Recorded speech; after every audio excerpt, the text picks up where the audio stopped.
Hello, this is Nikki in Niagara coming to you from Niagara Falls, Canada.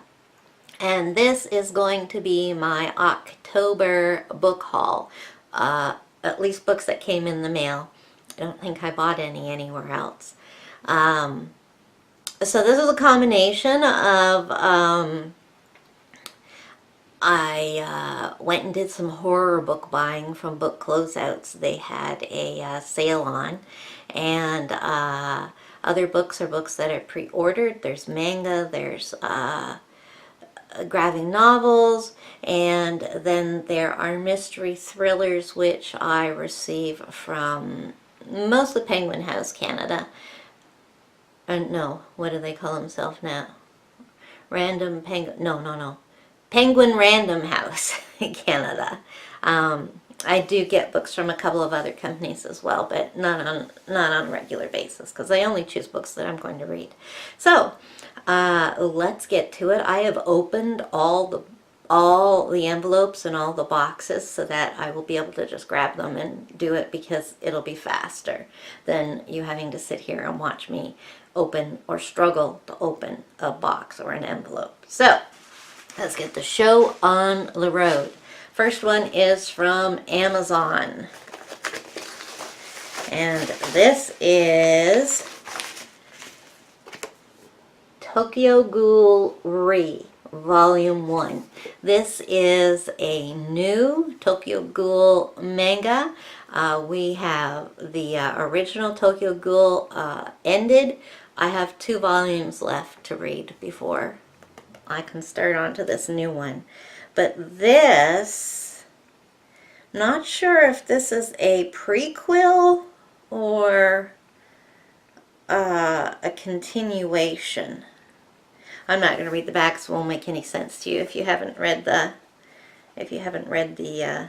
original one. But this is a Viz signature. Yeah, it's a Viz signature. They are larger sized than a regular manga, and they have, whoops. Yeah, the first few pages are in color. So, it's a good line. Okay, next one is from Penguin Random House. This is The Swallow by Cheris Cotter. Middle grade storytelling at its very best. Extraordinary. Okay, so this is from Penguin Random House, but I actually won this off of Library Thing. So let's have a look at it. This is in my preferred genre of kind of like a spooky book, but it's for middle grade readers. I really like middle grade books, like for the, say, 7 to 11 age range rather than books, because these younger books, if they're well written, they're really very good stories. Like C.S. Lewis said that if a book is good when you're 10 years old, it's good when you're 50 years old. So books shouldn't really be age segregated that way, I don't think. But books these days all deal with issues and you know, they're all promoting some kind of agenda, whether it be a certain disease or mental or LGBT, whatever, and I'm just not into that. I want to read books that are just, you know, fun and spooky, probably, most likely. Okay, all right, so that's enough of my rant, and I'm done. What is it called again? The Swallow by Cheris Cotter. Never heard of the author. 2 old houses stand side by side. Okay, I need to do this so that you don't have to look at my face, but see the book. Okay, 2 old houses stand side by side overlooking a cemetery. In one house is Polly, in the other is Rose. They couldn't be more different. Polly has a large, noisy family, while Rose is often left alone by her busy parents. Polly has a wild imagination and speaks before she thinks. Rose broods and says little. Polly's greatest desire is to see a ghost, while Rose just wishes she could stop seeing them. Both girls spend their days feeling lonely and invisible until they discover their attic hideaways share a wall. Despite their differences, the two become friends. But is there more to Rose than meets the eye? Why does no one ever talk to her? And why does she look so ghostly? When the girls find a tombstone with Rose's name on it and encounter an angry spirit in her house who seems intent on hurting Polly, they set out to unravel the mystery. Sounds good. Like that. Okay. Next is from Amazon. There is our From A to Z arrow. And we got a couple in this one. Okay, first off, we have the newest Flintstones graphic novel. This is the DC Hanna-Barbera universe. This is volume 2. I really enjoyed volume 1, so I'm looking forward to the second volume. This is kind of a social commentary on today's society, but set in the prehistoric age with the Flintstone characters. And this next one, I pre-ordered this and have been waiting for this one to come out. It is called The Butchering Art. Joseph Lister's quest to transform the grisly world of Victorian medicine. And this is a non-fiction book, and it is about Joseph Lister, who really took anatomy, dissection, just surgery and all that kind of stuff in the Victorian age. He brought it into a more modern, what we call modern medicine. And medicine before was pretty brutal. Why we call it's called The Butchering Art. There is no read-up on the back. And I'll read the first paragraph of this because it's long. In The Butchering Art, the historian Lindsay Fitzharris reveals the shocking world of 19th century surgery on the eve of profound transformation. She conjures up early operating theaters, no place for the squeamish, and surgeons working before anesthesia who were lauded for their speed and brute strength. These medical pioneers knew that the aftermath of surgery was often more dangerous than their patients' afflictions, and they were baffled by the persistent infections that kept mortality rates stubbornly high. At a time when surgery couldn't have been more hazardous, an unlikely figure stepped forward, a young, melancholy Quaker surgeon named Joseph Lister, who would solve the deadly riddle and change the course of history. So I'm not sure if Joseph Lister is the one who introduced washing your hands before surgery, because that was a big deal. The surgeons didn't wash their hands because they didn't know what germs were back then, and so they didn't wash their hands before surgery, and they would go from one to another and carry the germs along. And when washing your hands to get rid of the germs, like, first was invented, they were outraged. They thought it was the most inane thing they'd heard of, and it took a long time before people understood about germs and actually started washing their hands before surgery. So, yeah, that's my little take. I like talking books, obviously. Okay, the next one is from Penguin Random House, because there is the penguin. And this one is, yes, this is the one I chose. This is one of my absolute favorite thriller authors, or psychological suspense, and it is a Canadian author, Linwood Barclay, and this is his new book, Parting Shot. It's actually been a while since I read a new book from him, so I'm actually wondering if I missed one. Let me take a look here.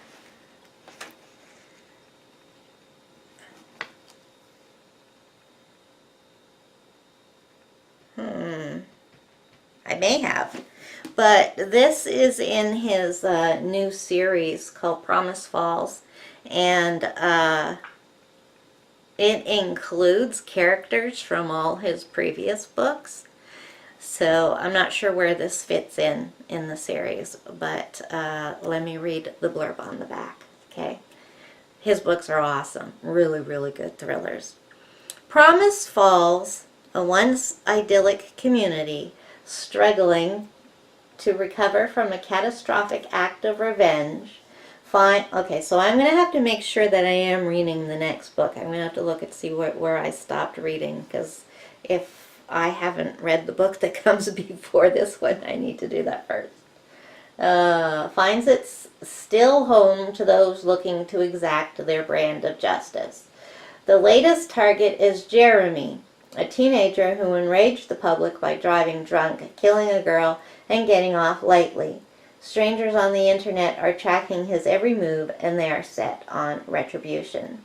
Cal Weaver, a seasoned private investigator, is hired by Jeremy's family to protect the boy. In Cal's experience, it's only ever a matter of time before threats turn into action. Meanwhile, Detective Barry Duckworth is trying to solve another chilling crime. A young man has woken up in an alleyway, injured and confused, his back newly marred by a sinister tattoo. Who attacked the man, and why? Soon, Cal and Barry find themselves caught up in a vicious revenge plot that is far more warped than they could have imagined. A gripping thriller packed with scandal from the master of the twist you never saw coming. And that is so true.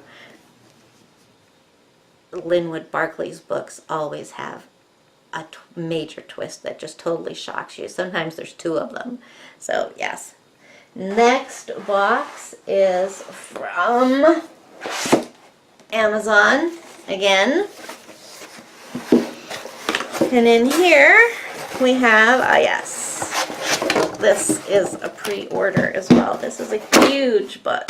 I really, really, really wanted this. This is the newest edition of 1001 Movies to Watch Before You Die. Well, you must see before you die.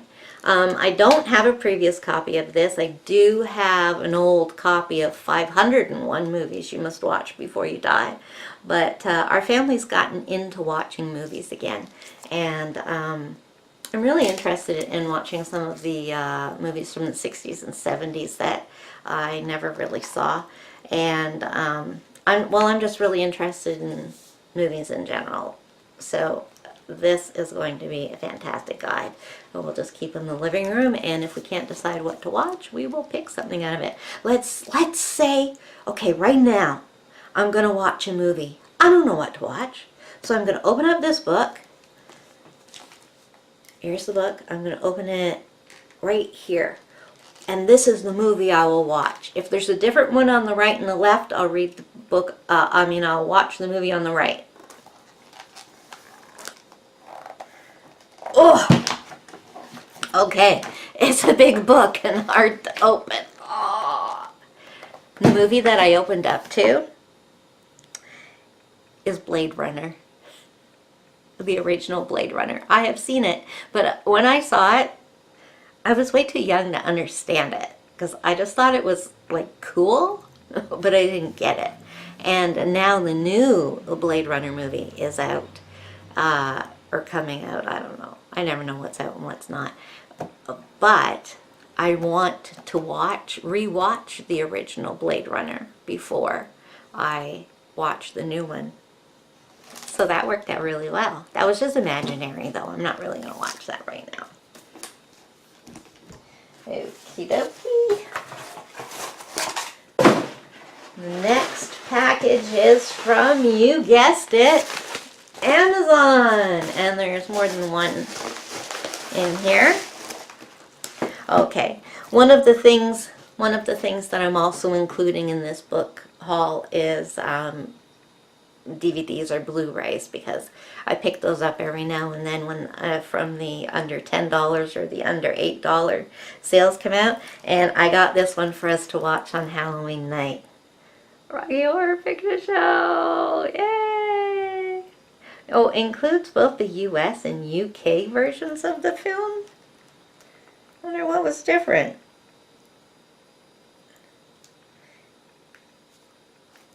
Interesting. My son's never seen this, and I've only actually seen it once when I was a teenager. This was made in the 70s, wasn't it? Yeah, it looks like it's saying 75. Yeah, so I was a teenager in the 80s, and I went to a showing where everybody dressed up, and you know, you sang and danced and whatever. So that was a lot of fun. So we're gonna watch that Halloween night. And then the other thing I got was the Alien Quadrilogy. So we've got the first 4 Alien movies. And I really want to watch these with my son. I want to go through the whole Alien, Predator, and then the AVP series, watching them basically in order. We'll watch all the Alien movies, and then we'll watch all the Predator.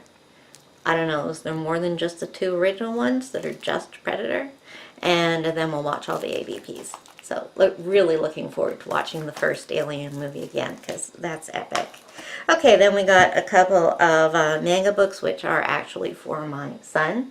The next 3-in-1 from Naruto, and the next Magi, Legend of the Labyrinth of Magic. I was going to say Legend of the Labyrinth, but this is volume number 26, so it's getting up there.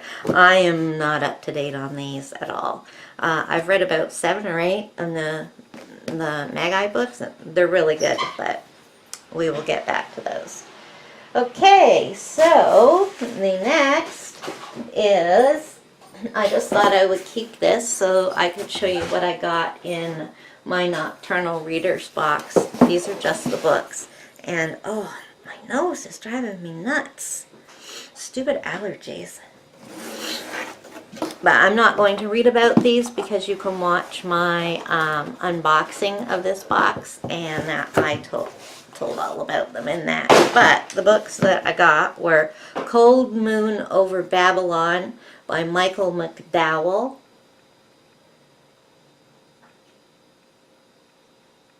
That's a horror. And then I'm really looking forward to this because this is going to be the next short story collection I'm going to read. It's the Valancourt Book of Horror Stories, Volume 2. Didn't even know there was a Volume 1. And then this is the 3rd book in a series, and I have the first 2 books, but I haven't read them yet. But this is book 3, and it is the Jonathan Dies at the End series. This is book 3. What the hell did I just read? This is like a comedy horror. Oh. The flap got...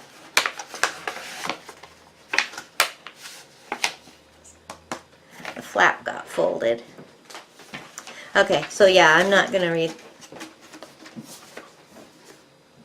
They don't sell poop box? Boxes! They don't sell popping boxes at Busy Bee. I just wanted you to get a bottle. I said bottle. No, you didn't! Yes, I did. No! Yeah, I did. No, you didn't! You said pop! And you wrote poop. I'm glad they don't sell boxes of poop.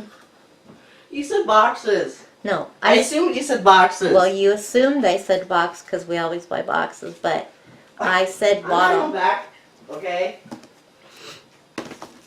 Cut right there. Alright, so next we have, these are not in a box,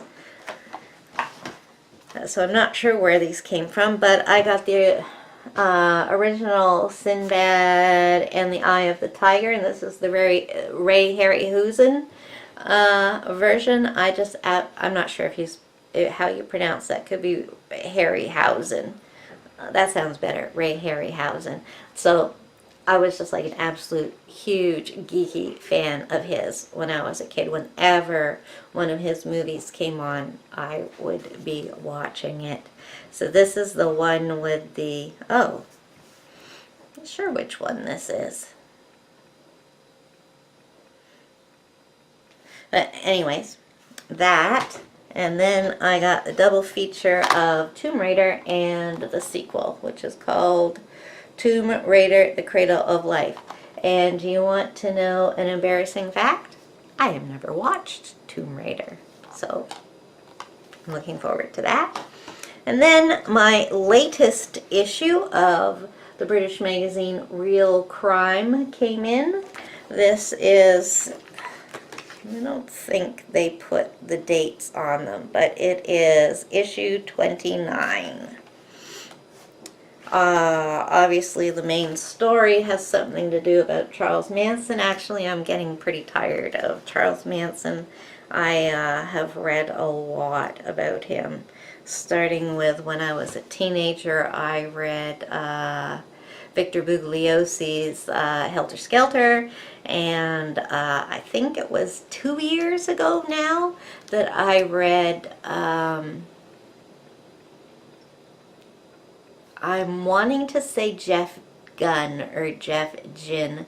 I never heard of the author before, but I've read a couple of his biographies now. But he wrote an absolutely amazing biography on the whole Charles Manson phenomenon.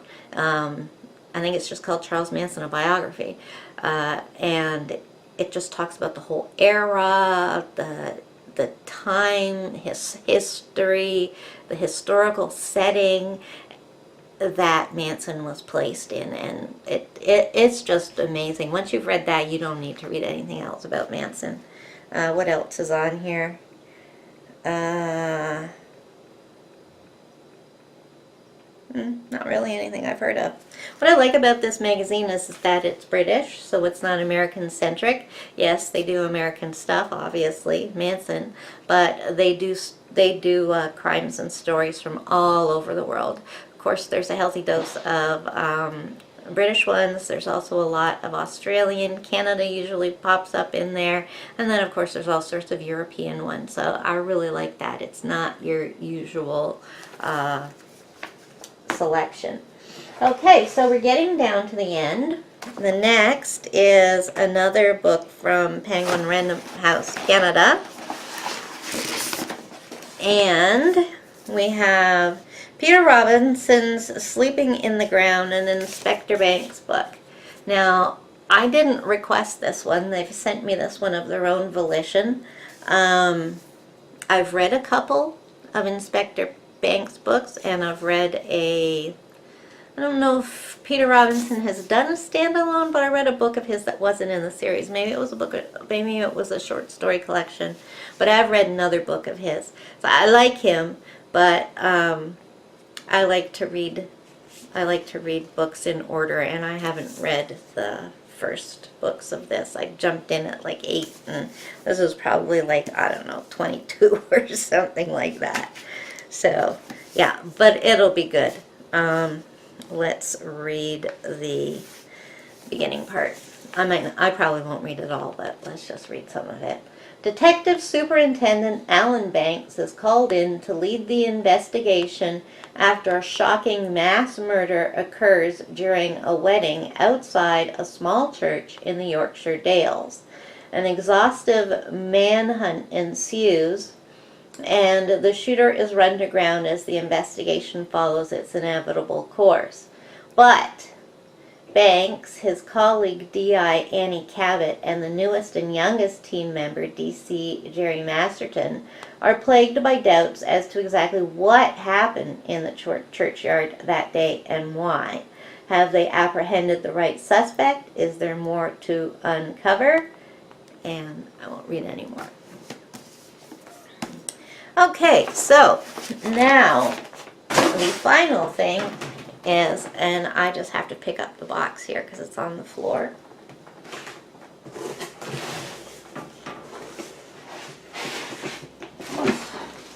the last thing is a book closeouts book box. They had a sale where they had, can you see the words? There they are. No, I always call it by its old name, which is like 15 years old. Book Outlet. Used to be called Book Closeouts. Now it's called Book Outlet, and it has been like forever, so just excuse my old brain. They had a sale on, I don't know, there was like a certain percentage off everything on their website. And so I went and got a bunch of horror books and a bunch of coloring books. Coloring books have been removed from this box, and I will include them in my coloring book haul. So, first of all, I need to take a little sip of my pop.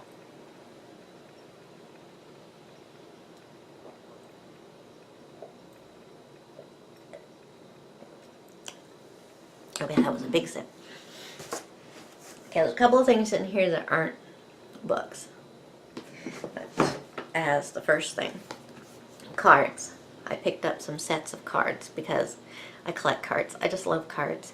And this one is so cool. It's called The Secret Language of Color, and I didn't get them for their purpose. Like, their purpose is like kind of like, I don't know, new agey, like what the colors represent and their healing properties and all that kind of stuff. But I didn't get it for that because I'm not into that. But each card is, can you see that? There's a bit of a glare from, oh, wrong side. There's a bit of a glare from the light. But you can see each card. I'm not going to open it because it's wrapped in plastic and it'll just take too long. But that's a good representation of the cards. Each card is a color. So what I thought these would be good for is to use in creating color combinations, you know, moving the cards around and picking a good color scheme for when I'm doing my collage mixed media work or coloring, or even if I'm just thinking about decorating the house. I thought that would be really cool. Yeah, so there's 45 colors in here, spanning the color spectrum from scarlet, amber, jade to plum. So it comes with a book too, explaining all the mumbo jumbo, but yeah, I'm looking forward to that. Okay, and then next I picked up a couple of postcards.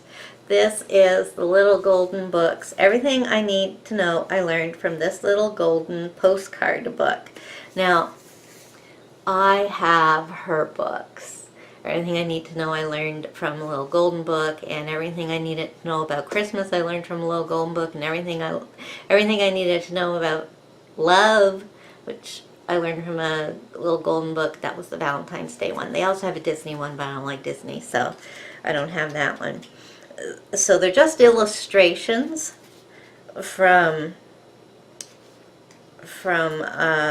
little golden books, and then they have little sayings on it. Like that looks like it is, it says be unique. That's a rhinoceros. And that looks like it's Gustav Turgensen. Is that his name?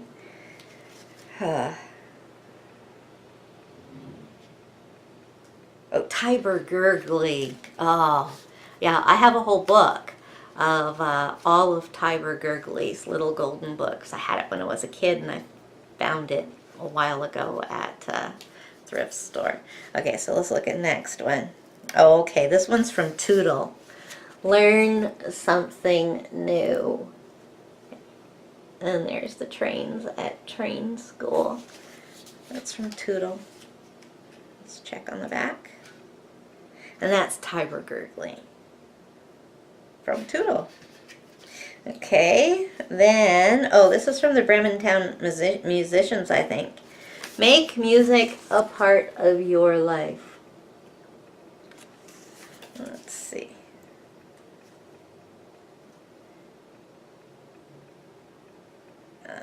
Yeah, illustrated by J.P. Miller, 1954. Okay, this, remember when I said that name, Gustav Turgenstein, or whatever it was I said? His real name is Gustav Tengren.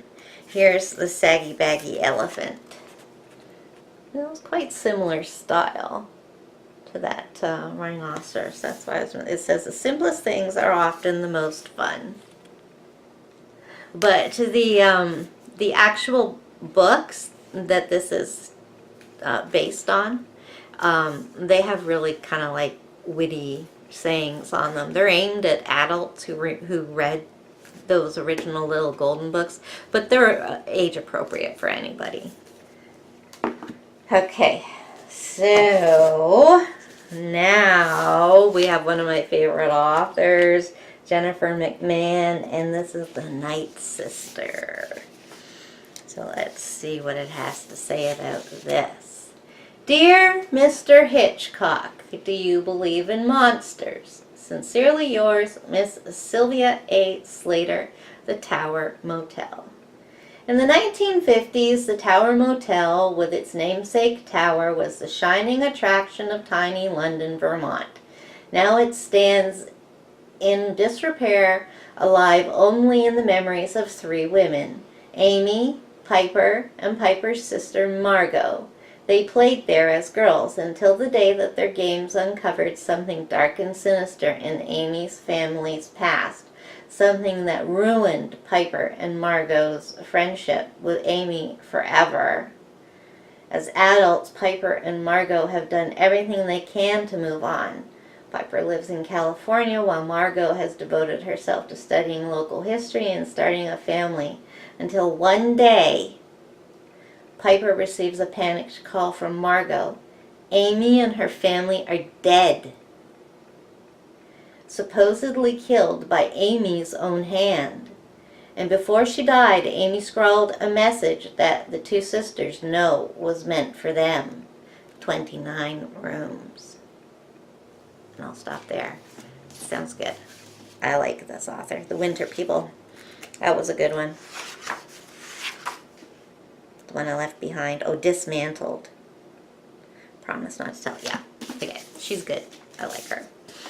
Okay, the next one is, I thought this would be fun because I haven't read this author since I was a teenager. James Herbert. He's still writing books.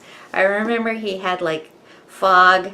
It was not The Fog. That's totally different. And I think he had one called Rats. And yeah, he creeped me out. So this is called Ash. And you see he's still keeping his titles of his books very short. Just let me see. Oh yeah, The Rats, The Fog, The Survivor, Fluke. I think those are all his first books. I think those are the ones I read. Okay, here we go. Ash by James Herbert. Set high on a craggy cliff top on the wind-battered western coast of Scotland is a remote, secluded, ancient castle. A castle that holds secrets that would shake the world if they were ever revealed. David Ash, ghost hunter and parapsychologist, is sent there to investigate a series of bizarre hauntings that have grown gradually more menacing and horrific. Unaccountable noises, inexplicable putrid smells, the dimming of lights, deathly chills in objects mysteriously flying across rooms. When a resident is found in his room, dead, pinned to the wall, with only his viscous blood holding him in place, the investigator is all too aware that a powerful and dark force lurks within the castle's ancient walls, an incorporeal power ignited by a long-ago curse and fed by the evil of those who inhabit this sanctuary called Comrade Castle. And I'll stop there. That sounds good. Creepy horror story. Okay. The next one is by Keith Donahue. I read his book, The Stolen Child, I think. Or did he have one before that? Oh, I read Angels of Destruction. That was the one I read, and I really, really liked it. So I want to read more of his books. He looks like he has 4 out now, including this one, The Boy Who Drew Monsters. Ever since It's really hard to hold this up in front of the camera and read at the same time. There, that works. Ever since he nearly drowned in the ocean 3 years earlier, 10-year-old Jack Peter Keenan has been deathly afraid to leave his home in a small coastal town in Maine. Maine again. Wasn't the last book set in Maine? Yes, Stephen King just made Maine the place for horror stories. Instead, Jack Peter begins to draw monsters. And when those monsters take on a life of their own, no one is safe from the terror they inspire. His mother, Holly, begins to hear strange sounds in the night coming from the ocean. When she seeks answers from the local Catholic priest and his Japanese housekeeper, they fill her head with stories of shipwrecks and ghosts. His father, Tim, wanders the beach, frantically searching for a strange apparition running wild in the dunes. And the boy's only friend, Nick, becomes helplessly entangled in the eerie power of the drawings, while those around Jack Peter are haunted by what they think they see. Only he knows the truth behind the terrors that lurk in the outside world. Keith Donahue's The Boy Who Drew Monsters is a mesmerizing tale of psychological terror and imagination run wild. That sounds good. And I need to take another drink because my mouth is getting dry from reading.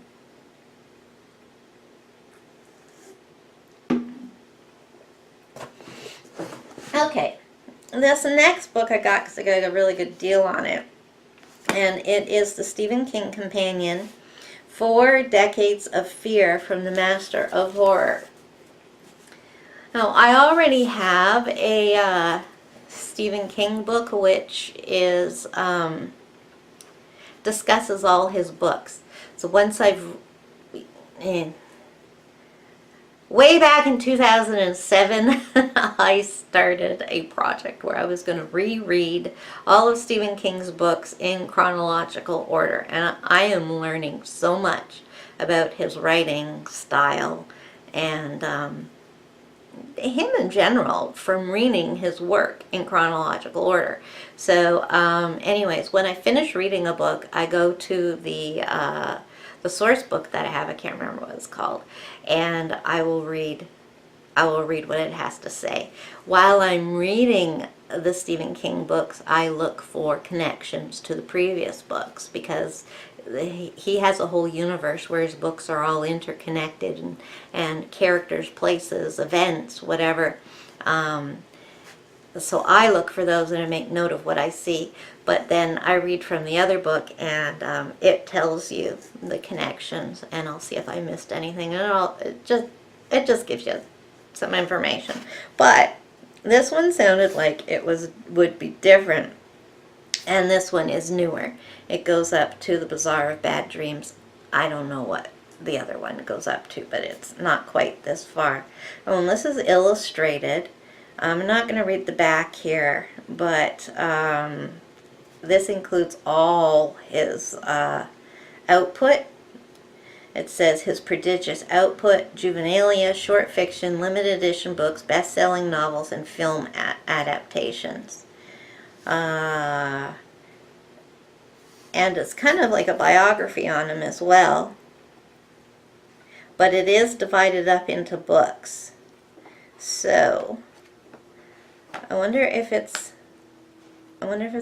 goes. The book that I have goes by towns or by like series collections. So it's got like all the Derry books in one place. It has all the Gunslinger or oh heck, my mind is just drawing a blank. The Man in Black, whatever, I forget. Captain Trips, you know, him, all his books. And what's the other town called?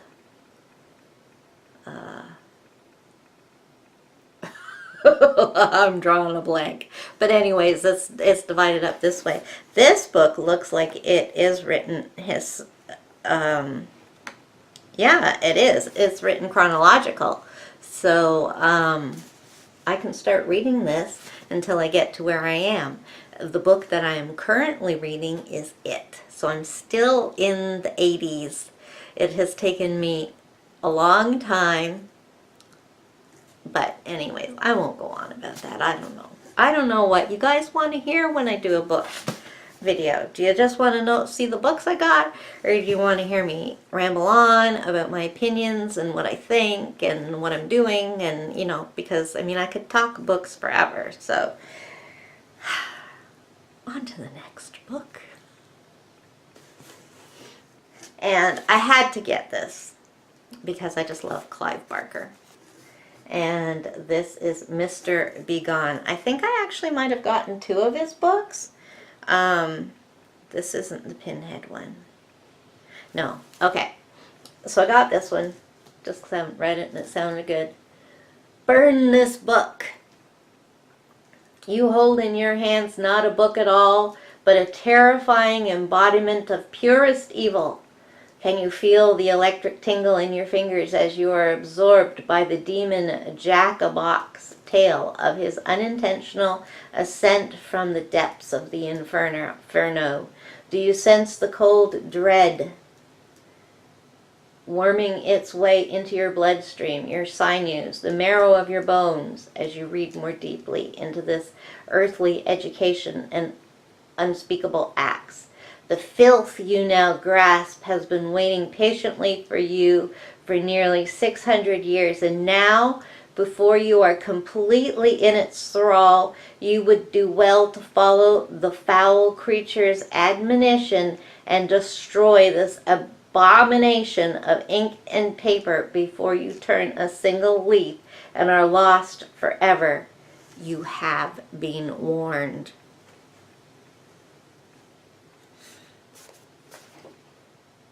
I throw caution to the wind and I say, ha! I will read you. Okay, while we're on it. Okay, this one is Clive Barker, Cabal. I believe this is a Pinhead book. I know I picked up one of his because it was a Pinhead book. So, I don't think this one's it. Is there another one in here? Oh yeah, there is. I went Clive Barker crazy. Okay, so this isn't the Pinhead one either. This is Cabal. Now I've heard of this one, but I've never gotten around to reading it. It doesn't tell you anything about it. It's just got blurbs.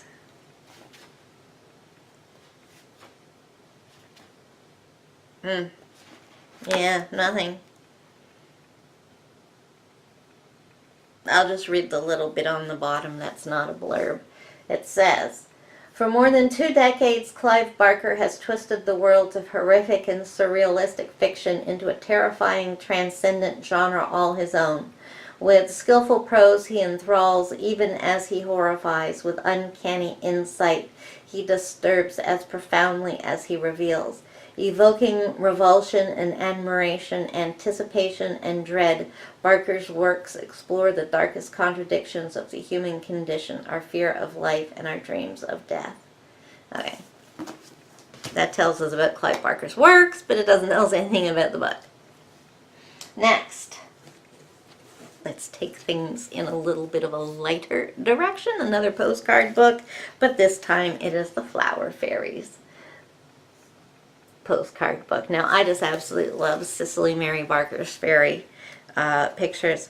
I have, oh, is that periwinkle? Oh, cornflower. I have a little book, which is probably one of, like, the original books that my mom had when she was a child. And when I was about 8 years old, she gave it to me, and I still have it. It's in my bedside. It's in my bedside table drawer. And I'm not a big poetry person or anything, but I love the art. It's beautiful. So I mean, this is what you would expect it to be. They're postcards of all the fairies. Well, not all the fairies, but yeah, and they're all that. in that direction. So yeah, that's nice. Okay. Next one. Oh, okay. I am such a Psycho fan. And this is, I almost pre-ordered this, but for some reason I didn't. So now it's a couple of years old. And it is called Psycho Sanitarium, and it is by Chet Williamson. And I believe it's authorized by Robert Bloch's estate. Now, I've read all 3 Psycho books by Robert Bloch. I have watched the movie, Alfred Hitchcock's Psycho, numerous times. I watched the recent TV show, The Bates Motel. I have read the book, The Making of Psycho, and then I have watched the movie, The Making of Psycho, and let me tell you, they are not the same at all. The movie did not follow the book, and it made up a whole bunch of junk that just isn't true. But anyways, so I'm a huge Alfred Hitchcock fan, and that led into my obsession with Psycho. So anything Psycho that comes out, I'm there. And this book takes place between Psycho, the original, we'll call it Psycho 1. It takes place between Psycho 1 and Psycho 2. Because Psycho 2 starts, well, I mean, Psycho, I'm sure these aren't spoilers. Who doesn't know what Psycho's about? The end of Psycho ends with Norman Bates being caught and sent to a sanitarium. Psycho 2 starts with just like a couple of chapters of him in the sanitarium and then his escape. And then the book is all about what he does while he's out in the world. So we never really got to find out what went on all those years that he was in the sanitarium, and that's what this book covers. So if you've read Psycho 2, it will contain the characters in that because it's got the doctors. I'm just like so excited to read this. I cannot wait to see if it like follows Robert Bloch's style of writing and if it really fits into the whole canon of everything. I really enjoyed The Bates Motel. I mean, it didn't follow canon, but it played with it, and it did it in a really ingenious way, I thought.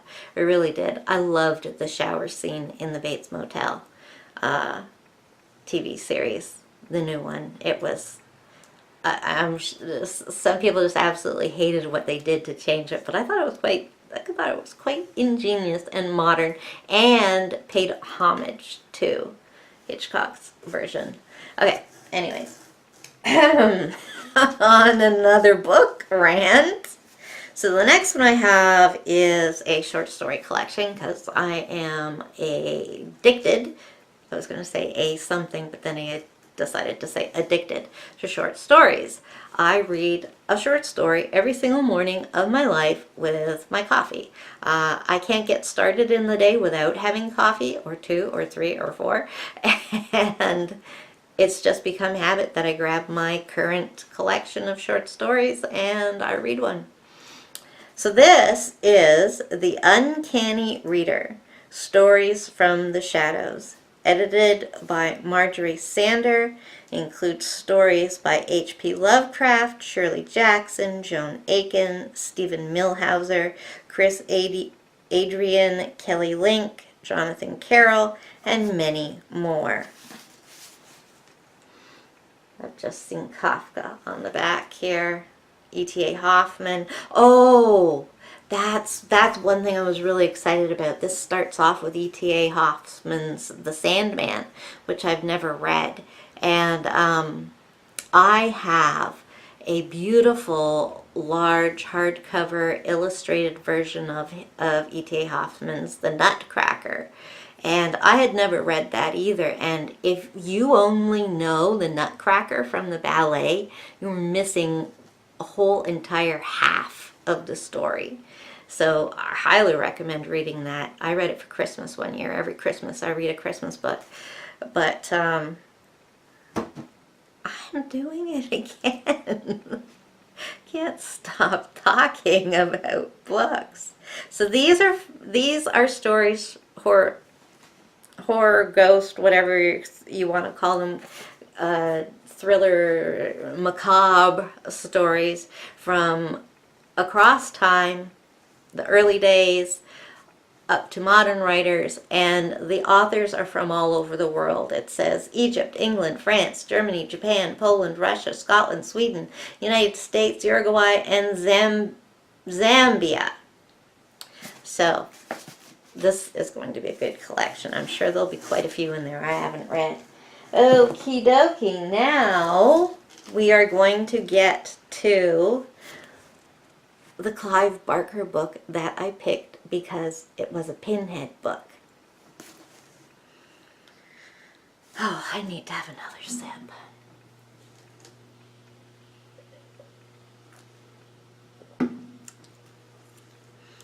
Okay, so this one sounds like it's going to be pretty creepy. The Scarlet Gospels. The Scarlet Gospels, an instant New York Times bestseller, takes readers back many years to the early days of two of Clive Barker's most iconic characters in a battle of good and evil as old as time. The long-beleaguered detective Harry D'Amour, investigator of all supernatural, magical, and malevolent crimes, faces off against his formidable and intensely evil rival Pinhead, the priest of hell. Barker devotees have been waiting for the Scarlet Gospels with bated breath for years, and it's everything they've begged for and more. Bloody, terrifying, and brilliantly complex. Fans and newcomers alike will not be disappointed by the epic, visionary tale that is the Scarlet Gospels. Barker's horror will make your worst nightmares seem like bedtime stories. The Gospels are coming. Are you ready? Well, my worst nightmares are not like bedtime stories. I'm a vivid dreamer, and I can also kind of control. I can't control things, but I do have some input into what is happening in my dreams. Like, I can stop them. But my dreams are very, very, very, they're like horror movies. If you're interested on me doing a chat about that, that would be a topic. Okay, so every time I go on to Book Outlet, I always check and see what Stephen King books they have, because as I said, I'm reading through all his books chronologically, so I'm collecting the actual books myself because his books are so big, and I don't like reading long, thick books from the library. I prefer to actually own them. So they had one I didn't have, and that was Everything's Eventual, which is a short story collection. I'm going to read the back of that. And the last one was a book that I heard about just recently because in one of my subscription boxes, now it was either Creepy Crate or Nocturnal Readers box, they included a little, it was either an enamel pin or a badge, and it had something to do with the troupe. And I had no idea what that was until I read the card and was told it was from the popular book, The Troupe. And I'd never heard of it, but now I got it. The Troupe by Nick Cutter. And in case you've never heard about it, this is our last book too, so hang in there. And yeah, this is our last book. All right. Once a year, Scoutmaster Tim Riggs leads a troop of boys into the Canadian wilderness for a weekend camping trip. A tradition as comforting and reliable as a good ghost story around a roaring bonfire. But when an unexpected intruder stumbles upon their campsite, shockingly thin, disturbingly pale, and voraciously hungry, Tim and the boys are exposed to something far more frightening than any tale of terror. The human carrier of a bioengineered nightmare, a horror that spreads faster than fear, A harrowing struggle for survival with no escape from the elements, the infected, or one another. Ooh, that sounds good. I love infectious disease books. Oh, yes, that sounds good. Okay, so I'm surrounded by books, and this is, oh my goodness, this is 55 minutes at this point. Oh my God, I can't believe I've been sitting here talking for almost an hour. I'm going to have to cut this into 2 parts because I don't think anybody's going to sit and listen with me for an hour. I don't think I'm that interesting to listen to, but maybe I am. I don't know. I like to talk, but there you go. And I'm just making it longer again. So that is it. I'm done. Those are the books I got in October, for the month of October. And next month I'll be back with what I get next month. So until then, or if you like to join me in one of my other videos, I will say subscribe if you haven't already so you don't miss out. Please leave me a thumbs up, and I would just love for you to leave me a comment about something that I brought up in this video, because I certainly said a lot. And even if it's not about something in this that I said in this video, let's chat. Okay? So, bye.